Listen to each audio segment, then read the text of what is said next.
E aí, gente? Bom, vamos dar continuidade ao que a gente começou a ver na aula passada, né? Nós vimos um pouco sobre célula, as funções, as organelas, e nós vimos que um conjunto de células com a mesma forma, né, o mesmo formato e a mesma função, elas formam os tecidos. E esse é o tema da nossa aula de hoje, tá? A gente vai ver um pouquinho sobre os tecidos, quais são os tipos de tecidos que existem no corpo, né, a importância desses tecidos para o bom funcionamento do organismo. Então, vamos lá. A gente já viu esse esqueminha na aula passada, a gente sabe que o átomo ele é a unidade básica da matéria, né, que tudo que é matéria tem átomo, tem molécula, né, então o que diferencia ali os seres vivos dos não vivos é a presença de célula, né, lembrando que os organismos eles podem ser unicelulares, né, podem ter apenas uma célula ou eles podem ser pluricelulares, ser formado por mais de uma célula. A junção de células com a mesma função, né, e com o mesmo formato, elas formam os tecidos, que é o tema da nossa aula de hoje.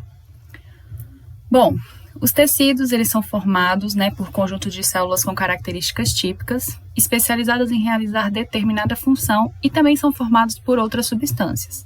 Existem diversos tipos de tecidos, né, no nosso corpo. Eles são diferentes entre si e eles vão se diferenciar basicamente pela composição, né, pela cor, pela resistência e pela consistência.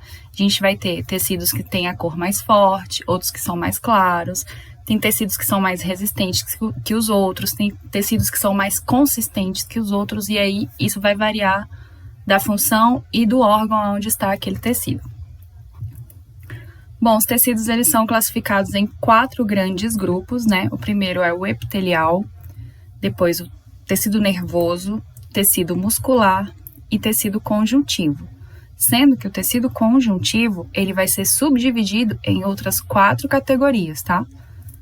Adiposo, cartilaginoso, ósseo e sanguíneo. Então, essa parte aqui é muito importante. No geral, no corpo, né, os tecidos eles são classificados em 4 grandes grupos: epitelial, nervoso, muscular e conjuntivo. E o conjuntivo ele vai ser subdividido em adiposo, cartilaginoso, ósseo e sanguíneo.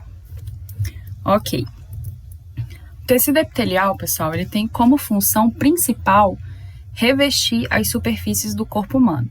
Esse revestimento ele está presente na nossa pele e também está presente na superfície de órgãos internos e dos vasos sanguíneos, tá? Então, tá aqui na parte externa, que é a pele, e também tá internamente nos nossos órgãos e vasos sanguíneos.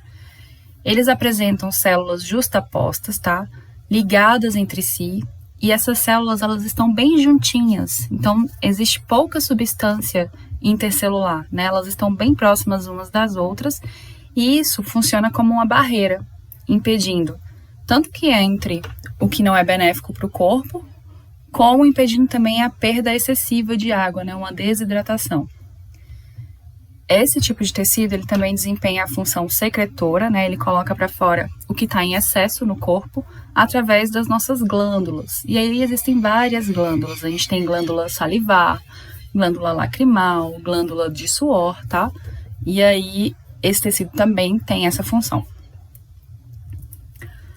O tecido nervoso, ele tem como função captar as informações que estão acontecendo no meio externo, né, o que está acontecendo aqui fora, e também informações que estão acontecendo no nosso próprio corpo. Que informações seriam essas? Vontade de comer, vontade de ir ao banheiro, né? E aí ele tem a função de pegar essas informações e levá-las até o sistema nervoso através de impulsos nervosos. E também tem a função de processar essa informação, entender que informação é essa. As células, elas são estreladas, geralmente são longas, tá? E recebem o nome de neurônios, tá? São células super importantes para o nosso organismo.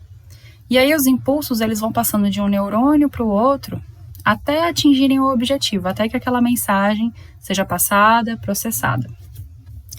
O neurônio, ele é formado por dendritos, que é essa partezinha aqui, né? Superior, dessa parte da estrelinha, pelo corpo celular, que é onde fica o núcleo, né? E pelo axônio, que é essa caudinha aqui, que vai se ligar a outro neurônio que vai estar aqui.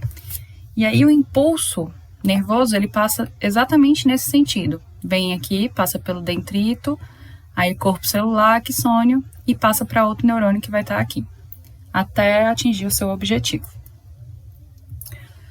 Temos também o tecido muscular, né? Ele é formado por células alongadas e ele é capaz de se retrair e relaxar facilmente, responsável ali por diversos movimentos do nosso organismo, tá? Esses movimentos, eles podem ser voluntários, que é quando a gente consegue controlar, por exemplo, eu quero levantar, correr, pular, levantar o braço, né, mover a minha mão. Esses são movimentos voluntários, a gente está pensando e fazendo, né? Ou involuntários, que são aqueles que são realizados pelos músculos sem que a gente tenha a necessidade de ficar consciente que ele está acontecendo o tempo inteiro. Exemplo, os batimentos do coração. Nosso coração está constantemente batendo, é um tecido muscular que está aqui batendo, mas a gente não tem que ficar o tempo inteiro mandando essa mensagem pro coração assim, bate, se você não bater eu vou morrer, né? Isso acontece involuntariamente. E aí o tecido muscular, ele pode ser dividido em 3 tipos. O primeiro deles é o tecido muscular estriado cardíaco, né, que é esse que reveste o nosso coração, e ele tem um movimento involuntário, né, ele fica batendo sem que a gente tenha consciência desse acontecimento. A gente tem também o tecido muscular estriado esquelético, que é aquele que reveste os nossos ossos, tá?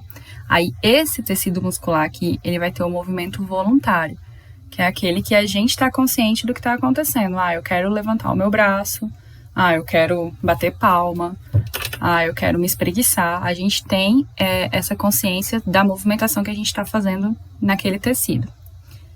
E temos também o tecido muscular não estriado, ou liso, tá? Que reveste alguns órgãos do nosso corpo. E o movimento também é involuntário. Ele reveste, por exemplo, ali o nosso intestino, o nosso estômago. E aí o que acontece? A gente se alimenta, né? E a gente vai seguir a nossa vida. A gente se alimenta, vai para a escola, ou vai para o trabalho. E o nosso intestino, o nosso estômago fica ali, né? Fazendo movimentos involuntários, processando toda aquela comida, digerindo toda aquela comida, sem que a gente tenha que ficar pensando nisso o tempo inteiro.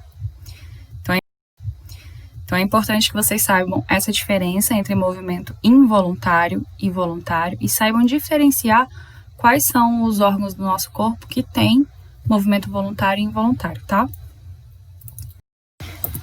E nós vimos também que o nosso corpo tem um tecido conjuntivo, né? O tecido conjuntivo, como o próprio nome já diz, ele tem a função de unir células e órgãos, né? E dar suporte às diferentes partes do corpo.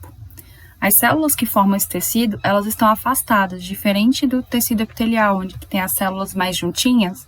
Nesse aqui, as células elas estão afastadas, então tem bastante material ali entre uma célula e outra, e esse material ele é rico em sais minerais, água e proteínas.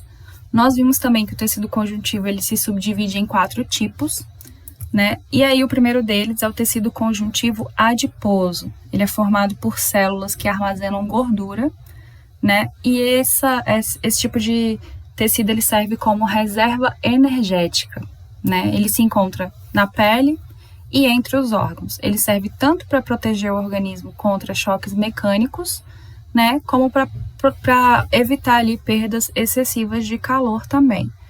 Por isso que os animais, por exemplo, ursos, né, que eles possuem bastante tecido adiposo, bastante gordura, eles conseguem suportar mais o frio, né, porque eles não têm tanta perda de calor quando comparado a animais que têm menos células adiposas. Bom, temos também o tecido conjuntivo cartilaginoso, tá? Esse é o tecido que pode ser encontrado aqui, ó, na pontinha do nariz, essa parte durinha do nariz, essa parte durinha da orelha, tudo isso é cartilagem. Cartilagem também é importante na nossa traqueia para manter aberta, né, para a gente conseguir respirar. Também é encontrado entre as nossas vértebras, tá? E esse é um tecido que ele é muito resistente, elástico e flexível.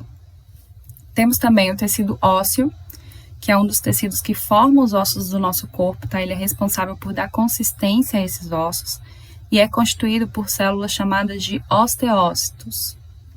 E por fim, temos o tecido sanguíneo, professora, você está dizendo que o sangue é um tecido? Sim, gente. O nosso sangue, ele é um tipo de tecido muito importante no nosso corpo, tá? Ele é formado pelo plasma, que é a parte líquida, e nesse plasma existem três diferentes tipos de células, que são os glóbulos vermelhos, também conhecidos como hemácias, né? A função deles é transportar os gases e nutrientes por todo o nosso corpo, tá? Temos também os glóbulos brancos ou leucócitos, né? Que estão ali trabalhando na defesa do corpo, né? Eles vão impedir que algum agente que possa fazer mal para o nosso corpo entre, né? Eles vão trabalhar assim na defesa do corpo. E as plaquetas que estão ali funcionando na coagulação sanguínea, né? Para que a gente não tenha hemorragia, não perca muito sangue, né? E não venha a ter problemas com isso. Bom, nós já vimos que um conjunto de células forma um tecido, né? Várias células com a mesma forma e função, elas formam um tecido. E um conjunto de tecidos vai formar o quê?